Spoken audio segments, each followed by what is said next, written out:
What's up guys, Fury TV here, and we're back with another episode of Poker Hands. Before getting into it, I would like to ask you guys to hit the like button and subscribe if you enjoy our videos, as your support is allowing us to continue posting videos on a daily basis. You know it's horrible if you get played back at, Right. It's... Some comfort in that, as I say, Peter appears to be on a tighter player, so the button's less likely to do something to you. Yeah. So obviously going to open a little wider, but Kristen, of course, is going to defend very wide from the big blind against the cut-off open. Jack-9 certainly falls within that range. Yeah. And of course, I mean, you don't mind getting called when you've got the rag ace. It's like... Well, oh well, this is bad news for Kristen. She has to pay one street here.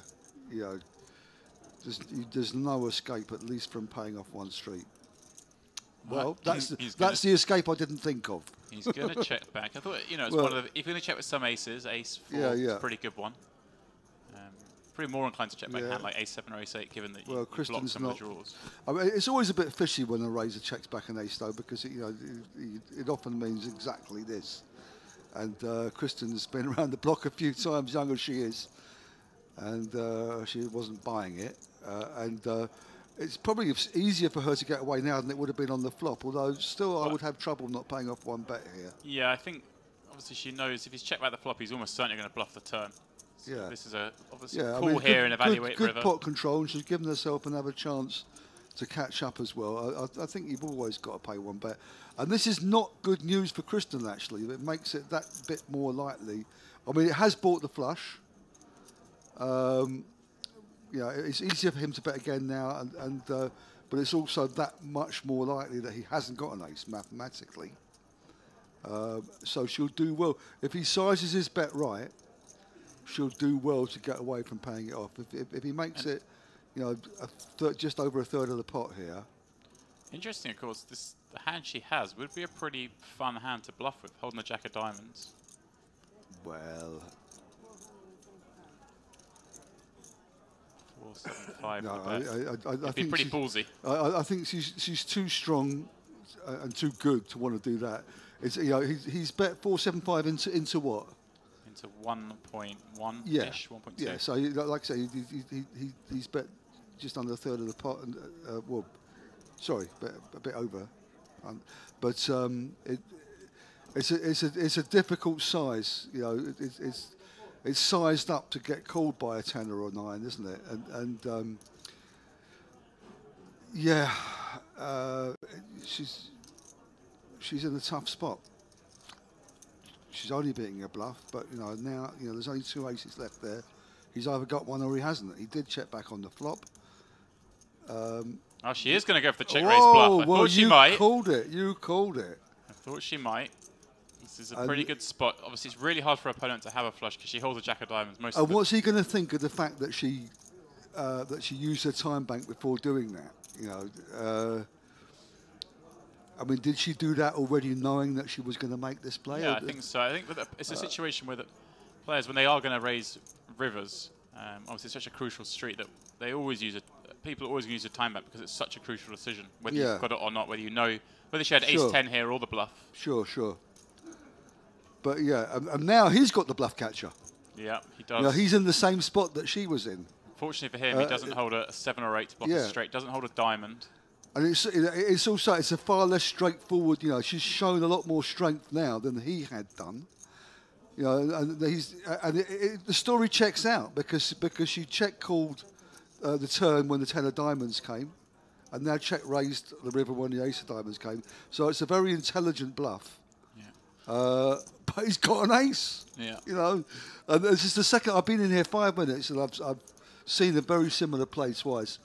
Very, very sophisticated poker. Yeah, pretty fun. 2 check raise bluffs already. Yeah. This is the great thing about this structure as well, is it allows. This is day 3 of a tournament. We're not in the money yet, and they're able to play this great poker. Obviously, you have to be like Kristen to be capable of making these plays, and she's got it through. Yeah. Wow! I tell you what, that is, she's figured it out. Yeah, that was awesome play there from Kristen. And I didn't see that coming. I mean, you called it. You said it was a good spot. Jason opening ace-jack clubs on the button. Jose calling with Jack 9 of spades in the big blind. Yep. I guess that's good for my image, I guess. Let's go with pocket fight. No, they got it on for sure. Both players flopping a jack on Queen Jack 4. Jose checks. Jason, I think, will find a bet on this board. Well, he does decide to check it back. You can bet. You got to bet some jacks. Ace Jack seems a pretty good one to bet with. Spade on the turn gives Jose a gut shot and a flush draw. He's going to check it. Jason surely has to bet now. Wow, checks back again. I don't like that. And now Jose has made a flush on the end. Checks it. Jason definitely going to get a bet out here. And then he's going to get jammed on. And it's going to be awkward because he has slow played so hard. But his hand looks kind of face up.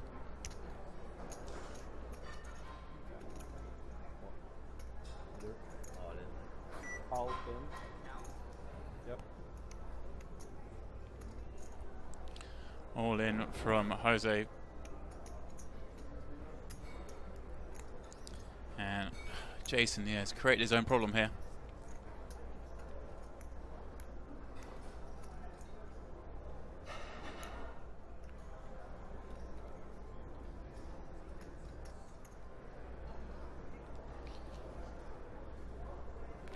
I think Jason doesn't have too many hands that are actually going to bet this river. But he does make that call.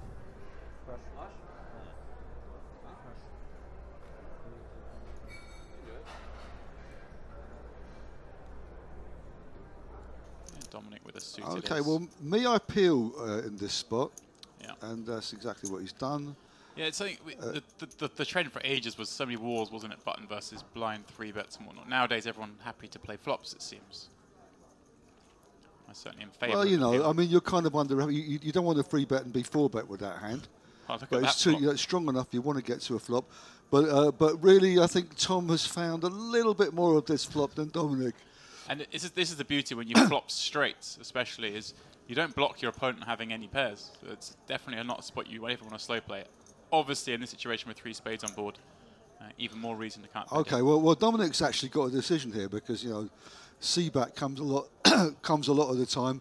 He could be up against a big ace of spades and basically the sevens could be in front. But the thing is, there's nothing he really wants to see. He wants to continue with. So I think that the better part of valor is to give it up, even though you might be vaguely in front here.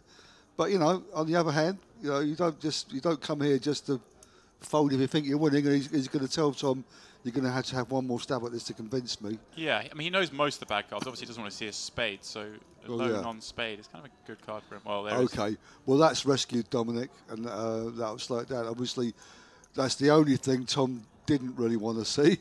Because now he might be behind. Right, he has improved to a flush, but he was very happy with his straight. Yeah, I mean, I think this might check the turn. Yeah, Tom doesn't want to inflate this pot now. Well, Tom's hand can now easily turn into a bluff catcher, can't he? If his spade is good, it's good, but he doesn't want to get a lot more chips into this pot. I mean, to be fair, there was never going to be a lot more chips going into this pot, I don't think, unless it came like a 7 or something. So, 8 on the river. Another. Dominic's got showdown value. I mean, he might be thinking about bluffing the flush himself, right? That's in case he's up against a jack or whatever. But there's not that many hands, I guess, that Tom's bet the flop with that are going to fold the river. That that's right. Are ahead of a 7. I mean, now the only real question is, does Tom try and squeeze a little bit of value out of this? It's risky. I think he'll just check behind. This is the key thing. I think Dom 7's ahead of basically everything apart from a jack. That everything else is going to call. I think he's genuinely asking himself, how much it's worth and how much can he try and charge against what kind of hand here. There we go. He is going to go for 650 the bet.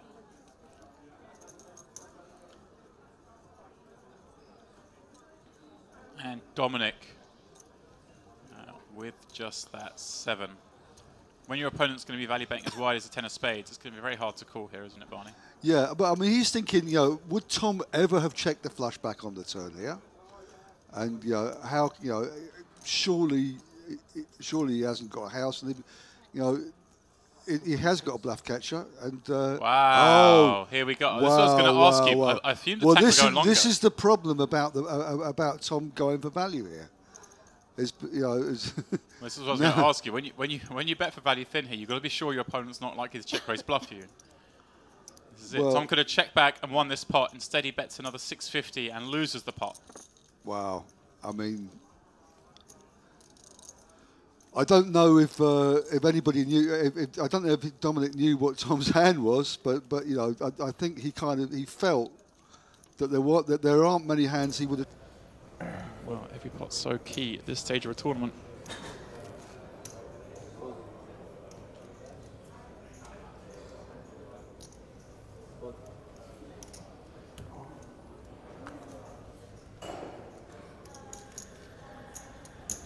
And then Charles on the button, ace-9 suited. He's going to raise it up.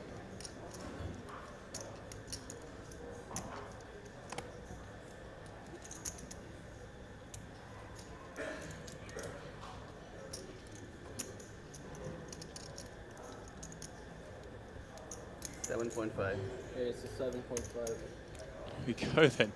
Ube 3-betting once more. This time 7.5 million from the small blind to Charles's button open. Well, Ube making it very difficult for everyone. Charles could certainly flat here. Suited ace on the button against Ube. There's 50 big blinds. And that's exactly what he's going to do.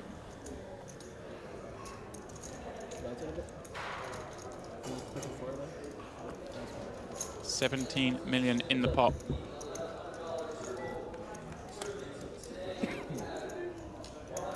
And wow, what a flop for Charles. That is exactly what he was hoping for. 3, 4, 5, all spades.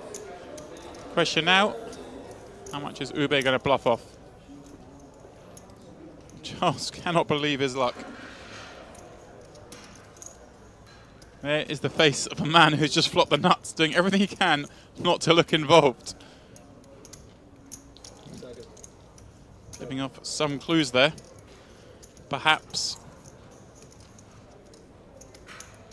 Very jittery. Will he bet here? Checks back. There's a good play against the hand he's up against.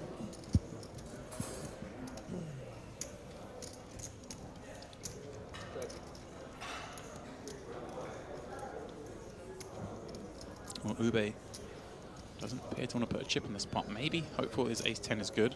Charles is flat with some sort of suited Broadway combo. Doesn't expect to fold an overpair, perhaps.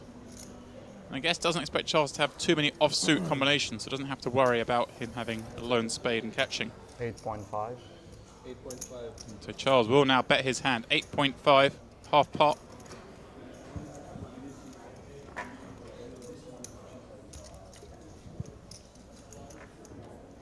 Well then, Ube got himself another spot here. Imagine that this one will just be a fold. Can't win every pot.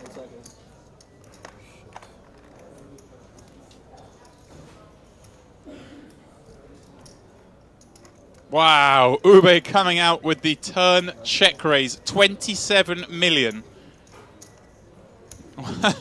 And Charles with not a lot more than that back. 27 million. Well, car crash here for Ube. Charles is going to come out of this pot as the table chip leader. Only has a little less than 20 million more.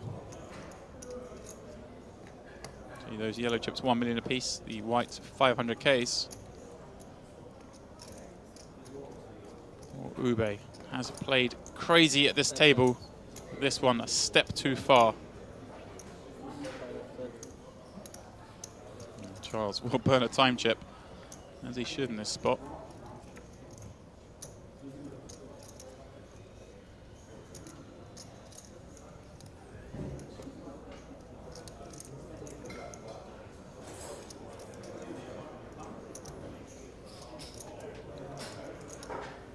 Ube maybe thinking this one's about to work. Hoping Charles is going to fold, maybe an overpair. But here's the word all in, and Ube knows the game is up. Only another 17 million chips, but how can he possibly call with ace-10 in this spot? What a situation he's got himself in here. A little too aggressive. 27. How much more? And well, what is basically the biggest pot we've had at this table is Ube check raise bluffing the turn. 42-1 total. 42? 42. Take the 27 out. Well, Ube wants to see exactly how much it is. He wants to get it in with his ace-10 high, but Isn't that all mixed up now? even if Charles were bluffing here with the ace of spades, it's hard to see how ace-10 could be good. The 500 there would.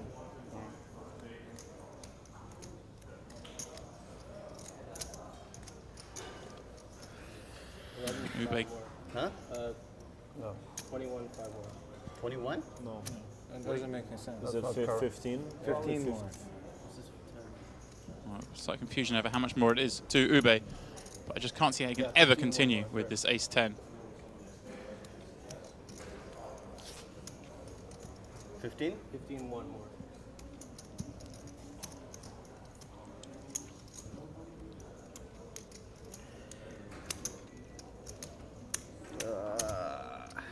Crap.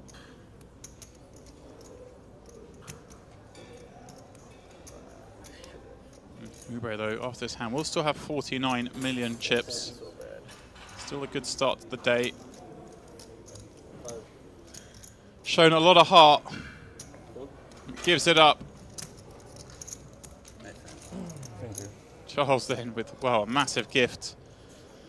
Called the 3-bet, flopped the nuts. Oh, 225.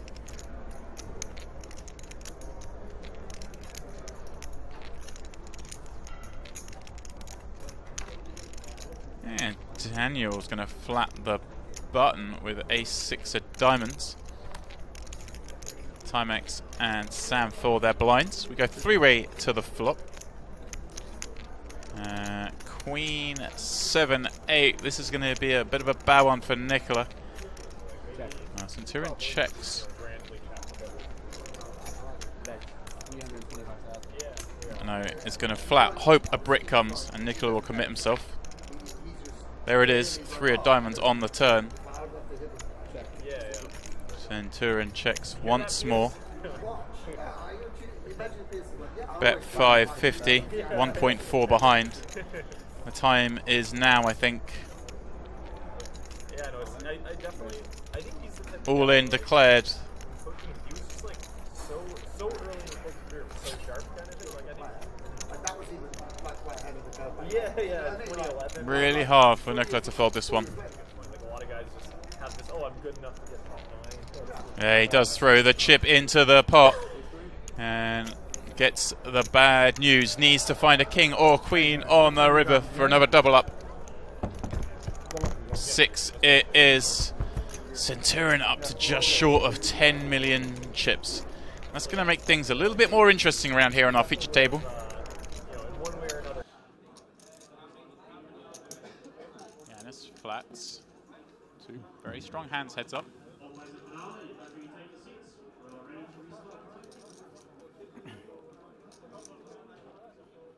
Ace, king, 4. Yanis checks. Expect Alex to check back. Do you think he'll bet here? He's going to bet. I think he'll bet 13. Oh, Can't there we say it go. once Look you've at seen it, Luda. Come that. on. Oh, what's wrong with that? Come on. Everyone knows you're a genius already. Okay. You don't have to fudge it.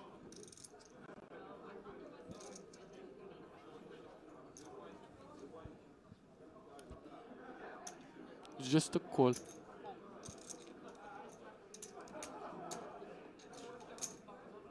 Turn card. 10 of diamonds would have been nice. I fully expect us to go check, check.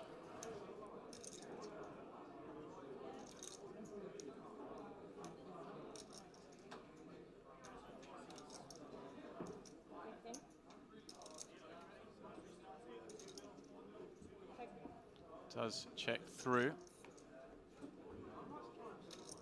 Oi, oi. Oh, wow. That's what you call the nuts. 70 million chips in the pot.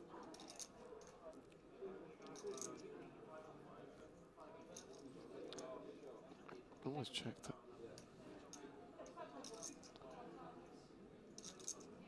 Interesting check here, Ludo. I guess he has quite a lot of 10x. Right, he can check all his gut shots on the flop. Makes a pair. So you're going to want to check the nuts to protect that, and also, you are going to list some bluffs here, aren't you? This one here is interesting because he's trying to get like a king to fold, but that doesn't make much sense. So like he's trying to get some sort of flush draw or straight draw that got there with a 10 to fold. Right, there's some, a lot of 10x here. Yeah, so it's an interesting one. Or maybe he thinks it's like a merge where he gets him to call with some sort of 4. I don't know, I'm saying like it's quite interesting. I think I like to just check the pocket 8s here. You've still got some showdown, and you've not really got a good hand to bluff with. Yeah, obviously you have a diamond, which isn't blocked some of those missed draws as well. Yeah, this is. I think I would just be checking this back, Ludo. Just yeah, you still beat like a 4, and also like let's say that he has 4-5 or something, he can maybe turn that into a bluff. Right, yeah. Or let's say he has like 10 jack or like. Well, that's what I'm saying. If he's got I'm saying like he could maybe turn 10 that jack into a bluff. Or queen 10, now he could bluff with these hands. No, I'm not too sure because that might. I'm not sure. They might have a bit too much showdown value as well. Because why wouldn't they just bet an ace again on the turn? So like, a king here's in a good position. So like, he's not really betting 46 million to get a king to fold. No, and this is an easy call with a king. Might well have led as well. The river himself, right? Of course, does move all in. Now, obviously, like this isn't a good hand to call with because you're blocking like 8-10 of diamonds, all these type of hands.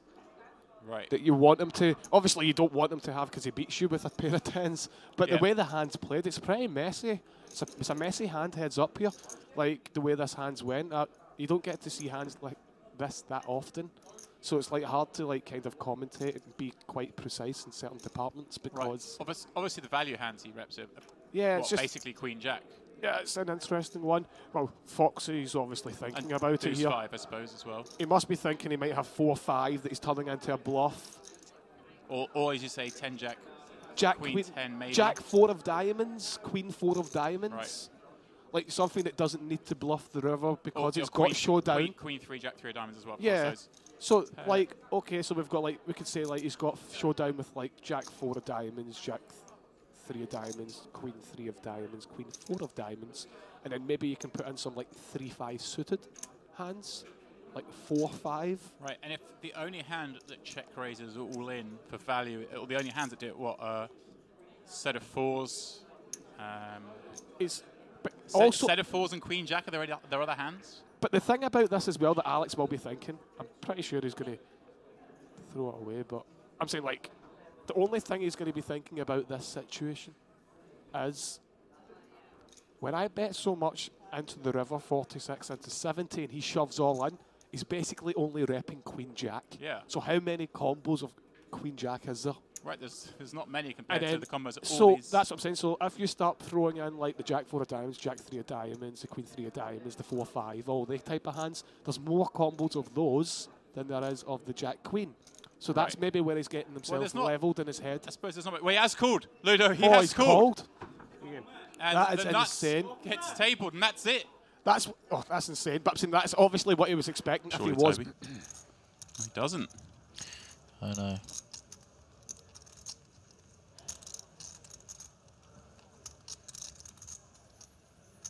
Mateus, King 6 off in the big blind.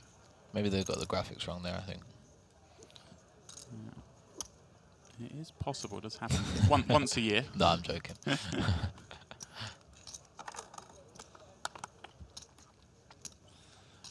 8-4 deuce, 2 clubs. Well, Mateus. Yeah, this is a fun board. Right, this is one of the sort of hands that's obviously a little too weak to call with, but pretty good bluff candidate, isn't it? So many turn cards give him a draw. Will Stefan, well, there you go. This is the texture. Stefan is going to check back, holding ace high. Yeah. And Mateus He's one of the cards that doesn't give him a draw on the turn, the 10 of spades. He's thinking exactly what we were thinking. He was like, I wish he'd bet so I could check raise. Yeah, exactly. Really wanted to check raise this board.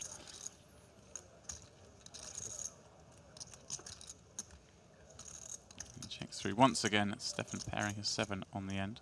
He actually might get a stab out of Mateos, yeah. Holds the king of clubs, so blocks some of those. Well, he's not really worried about that too much, but just... But holds a 6 as well, and also, of course, a ball that just really favours him. And yeah, I mean, there's not that many worse hands he gets to the river with either.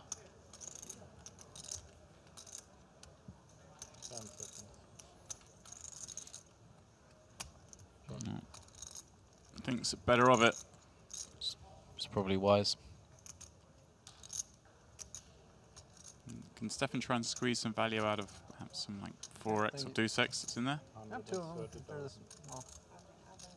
He does bet 130. Oh, no, thank you. This would be a fun check raise. Right, again, for the same reason, of course, blocks the straights and the flush. Thank you.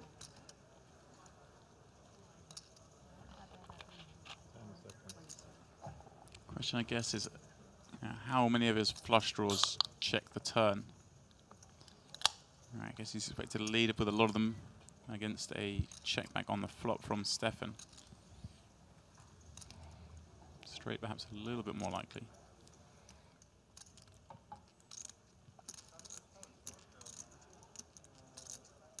Nice. All right, here we go. Welcome to the Adrian Mateos show. 485 the bet. You love to see that. He's so much fun. It really is. Just validating your calling him the best player to watch. Really is. Doesn't miss out on too many opportunities. This is a pretty awkward spot here for Stefan, and I wouldn't be surprised to see him call. Well, of course, like we were saying, these two would have played a lot of hands together. He knows Mateos perhaps more than anyone capable of running big bluffs in these spots. Yeah. But at the same time, Stefan does have some better hands he bets the river with, right, that have got this far. He would have checked back some flush draw combos a couple of times. He doesn't really have, I would have thought, too many straights, though, so... I mean, there's plenty of, like, 2 pairs out there. He does make the call. There we go. This is great. This is the high rollers doing what they do. Mateos running a big bluff. Stefan having none of it, making the call with 3rd pair. I know nothing. You pretty buy a drink. Yeah. I'm actually trying to think what I would do with 2.5 million. And I can't think. Well, whilst you think about that, Sean's open ace-9 on the button. Stefan defended ace-3 in the big, and it's come queen 7-3, so not only does he flop a pair... It's a dicey board. I expect Sean to check it back. But he has the ace of spades as well, so... we'll be happy playing this one. Sean is reaching for chips. Stefan's not going anywhere with the ace of spades in his hand. And obviously, he's paired the bottom pair. I think I like the check back here with ace-9 on this exact texture.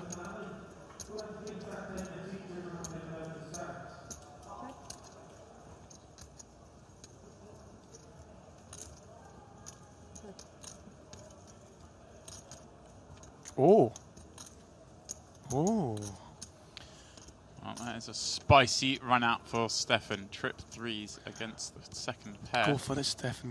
I know you've got some bluffs, so you have to bet. Right. Yeah, if you have he has like 4, 5, 5, 6. But he's got the ace of spades in his hand. Okay, he's got the ace of spades in his hand, so check. Okay, I like it. Because he's got showdown with the ace of spades in his hand. But obviously he's got a very good hand. Sean's going to go for some value here, I think, and try and get called off of ace high, or maybe even some king highs. King jack, king 10. And obviously he's trying to get called off a 7. Right, let's take a guess at the sizing here from Stefan. How much is he going to make it? 2.8 million. I'm going to go for 2.8 million. Here we go, 2.8, 2.7, 3.2. 3.2 the bet. He's went 4x. I thought he would have went 3.5. Damn it. Well, Sean's squirming at this one. 2/3 of the I don't pot. know why I'm not jamming. Wow. Well, I think jamming would be...